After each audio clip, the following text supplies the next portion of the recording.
Magandang umaga po mga kapatid sa Macedonia Faith Christian Baptist Church. Ako po ay magbabahagi lamang po ng maiksing devotion sa umagang ito. So kanina po ay ako po ay nanalangin ng ating pong naroon sa ating prayer list. At hanggang ngayon ay hindi na po ako makatulog. Dahil nga po ang atin din pong kapitbahay dito ay tunay na maingay. Panalangin po natin sila. Okay po. At ngayon po, ako po ay magbabahagi po ng salita po ng Diyos. Ito po, basahin po natin sa Mark chapter 4 verse 36 to 41. Basahin po natin ang salita po ng Diyos. And when they had sent away the multitude, they took him even as he was in the ship, and there were also with him other little ships.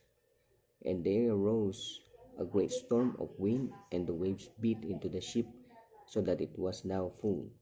And he was in the hinder part of the ship, asleep on a pillow, and they awake him, and say unto him, Master, carest thou not that we perish?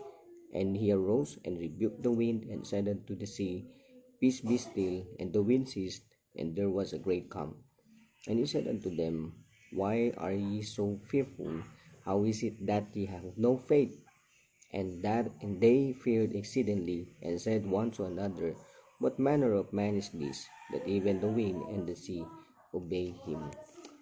Tayo po muna ay manalangin, mga minamahal na kapatid. Ang pangalan namin Diyos, dakila sa lahat, pangunahan niyo po nawa kami sa maiksing debosyon na ito, maging sandata po nawa namin ang salita namin pong matututunan at maging hamon po ito sa amin, Panginoon, para po sa araw na ito at sa mga susunod.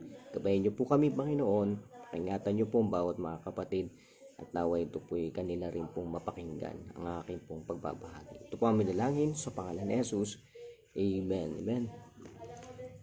Uli po ay magandang umaga. Share ko lang po ito sa ating GC.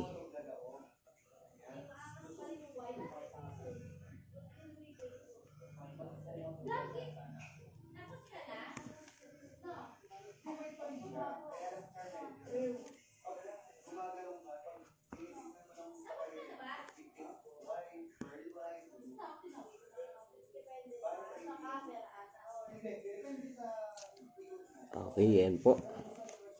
Muli po magandang umaga po sa bawat isa. Dito po sa ating pong devotion, mababasa po natin o makikita po natin na ang Panginoong Jesucristo po kasama po ng kanyang mga disipulo. Ang Panginoong Jesucristo po galing po sila that time sa ministry, at ang Panginoong Jesucristo ay nakita natin nagpahinga po siya.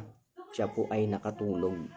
Mahimbing po yung kanyang pagkakatulog, at nang biglang may dumating na bagyo, ang mga disipulo ay naging balisa. Malakas na hangin, ang barko nila, ang bangka nila sinasakyan ay halos mapuno ng tubig. So hindi nila alam ang kanilang gagawin. Kaya sabi nila sa Panginoon, ginising nila yung Panginoon, no? Diba? Sabi, Master, Panginoon, wala ka bang pakialam sa amin na kami ay mapapahamak? Hanggang sa nagising ang Panginoon, sinaway niya yung bagyo, sinaway niya yung hangin. Ang sabi niya ay, Peace, be still, kapayapaan. And ang bagyo, ang hangin ay kumalma. At sabi ng Panginoon sa kanila, bakit ba kayo natatakot? Bakit ba na kayo ay, paano ba na kayo ay walang pananampalataya? At nakita nga nila na itong mga disipulo na ito na ang bagyo ay tumigil at ito po ay huminto. Ang title po na itong devotion po natin ay Carest Thou Not? Carest Thou Not? Diba? Meron bang pakialam sa atin ang Panginoon? Diba? Minsan sa buhay natin may mga problemang hindi natin maintindihan. Alam nyo po, dito po yung mga disipulo, mga tagasunod ni Kristo, ay kasama si Kristo, ay nakasakay po sa bangka. Mga minamahal na kapatid, alam nyo po, yung bangka po dito ay maaari natin tignan na ito po yung ating buhay. Diba po? So yung Panginoong Kristo po, nung tayo po ay naligtas, siya po ay nasa ating pong bangka, nasa ating pong buhay. Okay? Alam niyo po yung mga disipulo, sa kabila na nakita po nila yung mga milagro na ginawa sa kanila ng Panginoong Kristo, na nagpagaling, nagturo patungkol sa kapangyarihan ng Diyos, kadakalaan ng Diyos, makikita natin na sila pa rin po ay nag-alala. Kaya po, ganyan din po tayo mga minamahal na kapatid. Sa kabila ng napatunayan na natin ang ginawa ng Panginoong Kristo, the first miracle na ginawa niya sa ating buhay ay yung tayo po ay nagkaroon ng pag-asa, ng buhay na walang hanggan, na tayo po ay sa langit pupunta. Miracle po yun, na hindi na po tayo mapapahamak sa impyerno. Kaya dapat po ipagpasalamat po natin yun sa Panginoon. Diba? Kaya nga dapat po mga kapatid, na hindi tayo dapat nag-aalala sa tuwing may mga pagsubok na dumadating sa ating buhay. Carest thou not? Wala bang pakialam sa atin ng Panginoon? Diba po? Yan, pinsan yung tanong natin, kung may mga mabigat na problema na ating pinagdaraanan. So, number 1 po dito, Jesus is assured. Alam nyo po, sa bangka ng ating buhay, si Jesus Christ po ay panatag po siya na nasa ating puso, nasa ating buhay. Diba po? Panatag siya dahil nga nung tinanggap natin si Jesus Christ sa ating puso bilang tagapagligtas, diba, yung banal na espiritu ay na sa atin, nagdual sa atin. Alam niyo po mga kapatid, panatag po siya. Jesus is assured sa ating pong mga buhay. Siya po ay panatag, siya po ay sigurado sa ating buhay. Diba po? Ibig sabihin po niyan, bibigyan niya tayo ng kapayapaan. Diba po? And number 2, Jesus is aware. Minsan na tinatanong natin na wala bang pakialam ang Panginoon? Jesus is always aware. Diba? Minsan sinasabi natin, natutulog ba ang Diyos? Diba? Wala ba siyang pakialam sa mga pinagdaraanan namin na ito? Sobrang bigat na, Lord. Sobrang hirap na, Lord. Wala kaming pangbayad, wala kaming panggastos. May sakit may sakit sa pamilya namin. Hindi namin maintindihan yung pinagdaraanan namin na pagsubok. Panginoon, wala ka bang pakialam sa amin? Di ba? So dito mahalaga makita natin mga kapatid that Jesus is aware. Diba po, isipin natin na ang Panginoong Kristo ay nasa ating buhay. Nakikita niya tayo, pinagmamasdan niya tayo. Ang gusto lang po ng Panginoon na sa kabila ng mga bagyong pinagdaraanan natin sa buhay ay maging kalmado tayo, maging payapa tayo mga minamahal na kapatid. Dahil tayo po ay dumadaan po sa mga pagsubok. Ayaw po ng Panginoon na tayo po ay nanghihina. At sa tuwing tayo po ay nahihina, mga kapatid, nawawala po yung pananampalataya natin sa Panginoong Kristo. Kaya po mga kapatid, isipin po natin na si Jesus Christ ay palaging aware po sa atin. Ang Diyos po ay aware po. Nariyan po siya. Huwag po nating isipin na ang Diyos ay natutulog. So dito po, natutulog po si Jesus Christ. Diba? Bakit? Diba? Sabi ko kanina, yung bangka ay sumisimbolo sa ating buhay. Diba po? At payapa siya sa ating buhay. Dapat ganun din po tayo. Bakit? Dahil alam ng Diyos na kapag tayo ay nasa Kanya, magkakaroon tayo ng kapayapaan. Yan po yung isang isip natin. So, pag may pagsubok na pinagdaraanan, ang solusyon po ay manalangin at magtiwala sa salita po ng Diyos. At alam nyo po, kapag nangyari po yun sa buhay natin, ginagawa po, yan po yung application natin sa buhay natin. Kapag may mga pagsubok tayong pinagdaraanan, ang Panginoon ng Diyos ay siyang bahalang kikilos sa lahat ng pinagdaraanan. Magtiwala lang po tayo at maghintay. At may gagawin ng Diyos po na kamangha-manghang bagay na hindi natin akalain na ito po ay mangyayari. And last po, number 3, number 1, Jesus is assured. Number 2, Jesus is aware. Number 3, Jesus has authority. Si Jesus Christ po ay ang Diyos. Dahil siya po ay Diyos, makapangyarihang Diyos, siya po ay mayroong authority. Mayroon po siyang otoridad sa lahat po ng bagay. Even doon po sa bagyo, pinatigil niya yung bagyo. Diba po, nakakamangha, wala po pong tao na nakagawa ng ganon na pinatigil niyang malakas na unos, ang hangin, diba, na humahampas doon sa bangka. Wala pa pong nakagawa nun. Mayroon siyang authority. Alam niyo po mga kapatid, yung mga disipulo po dito, hindi po sila nagbibiro. And some of them are professional fishermen. Alam po nila yung ginagawa nila. Alam po nila yung dagat kapag may bagyo. Alam po nila yun kung paano po nila lalagpasan, mga minamahal kapatid. At hindi po sila nagbibiro doon na sila po ay talaga pong natatakot. Pero alam niyo po kung ano yung pinaka kinatatakutan po nila talaga doon. Di ba po? Hindi po talaga sila takot doon sa sa bagyo. Di ba? Na pinagdaraanan po nila that time. Takot po talaga sila dahil si Jesus Christ ay akala nila walang pakialam sa kanila. Di ba po? Ganyan din po tayo. Nakita na po natin yung miracle ng Panginoong Kristo. Alam po natin yung mga ginagawa niya sa ating buhay na hindi niya naman talaga tayo pinapabayaan. In the first na naligtas tayo, tinanggap natin siya bilang tagapagligtas. Kaya dumadating sa punto ng buhay natin, nagkakaproblema, mga struggle na tila hindi natin maintindihan. Kaya po, natatakot na tayo. Kahit alam naman natin na kayang gawin ng Panginoon yun. Kaya po, natatakot tayo sa mga bagay na yun dahil akala natin ang Diyos ay walang pakialam sa atin. Yun po yung pinaka-biggest problem. Hindi po yung storm. Ang biggest problem ay akala po natin walang pakialam ang Panginoong Jesucristo sa ating buhay. Kaya po, at nagkakaroon din po tayo ng mga anong pagdududa na hindi niya po tayo pinapansin sa ating mga pananalangin. Di ba po? So, isipin natin na Panginoong Jesucristo ay merong authority sa ating pong sa lahat ng problema na pinagdaraan. Kaya niya pong pahintuin yan kahit gaano pa po iyan kabigat. Di ba po? Isipin na lang natin na napahinto yung malakas na hangin, yung bagyo, na hindi kayang kahit sinong tao gawin yon.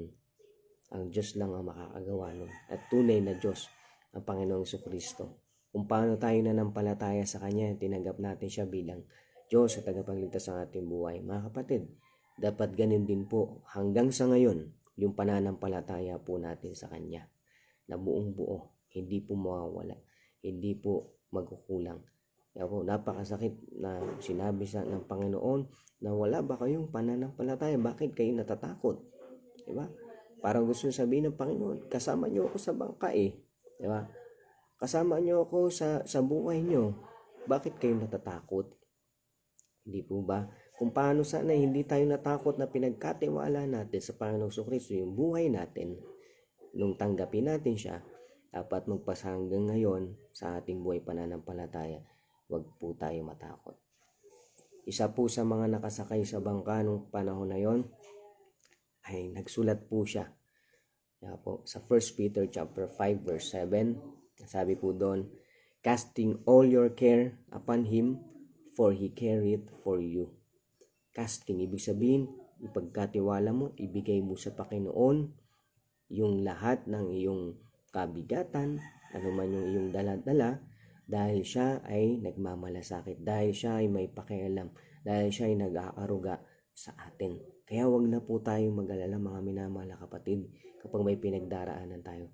Kailangan lang po ay ang matibay na pananampalataya. Sa kabila ng matinding pagsubok, ang kailangan po natin ay matibay na pananampalataya. Matinding pagsubok, matibay dapat na pananampalataya. Amen. Ano po ang prinsipyo na dapat po nating matutunan dito sa paglago natin bilang pananampalataya? Sabi po dito, our storms do not take God by surprise, and they are not a sign that He has ceased to care for us. Yung mga bagyo na pinagdaraanan natin sa ating buhay ay hindi po yan biglaan. At alam po ng Diyos yung mga bagay na yan. Dahil paulit-ulit lang naman po ang nangyayari dito sa mundo at wala pong bago sa silong ng langit. Yung pinagdaraanan mo ay pinagdaraanan na rin po ng ibang tao. May mga Kristiyano rin po na pinagdaanan po yan. Hindi ka nag-iisa. Hindi po yan surprise yung mga pinagdaraanan natin dito sa mundo. Ito po ay nauulit-ulit lang po. And they are not a sign that He has ceased to care for us. Hindi ibig sabihin na may problema pinagdaraanan, wala na siyang pakialam. Kaya po, pag may problema tayong pinagdaraanan, alam niyo po, mas lalo po siyang kumakalinga, mas lalo po siyang nakatingin. Iniintay lang ng Panginoon ang paglapit natin sa Kanya sa pamamagitan ng pananalangin at yung matibay nating pananampalataya. Pag may problema tayong pinagdaraanan, wag tayong mabalisa. Ang una nating gawin, manalangin po tayo mga minamahal kapatid. At pag nanalangin tayo, sabi ng Panginoon doon sa bagyo, di ba? Ikaw ay maging payapa, tumigil ka, sinaway niya. Di ba po? Pag-pray natin sa Panginoon, itong aking pinagdaraanan na problema ay pagkakatawanan ko sa iyo, ito po ay inyong sawayin, pahintuin niyo po ang bagyo na dumadaan po sa aking buhay. Sasabihin ng Panginoon doon sa pinagdaraanan natin, peace be still. Maging payapa.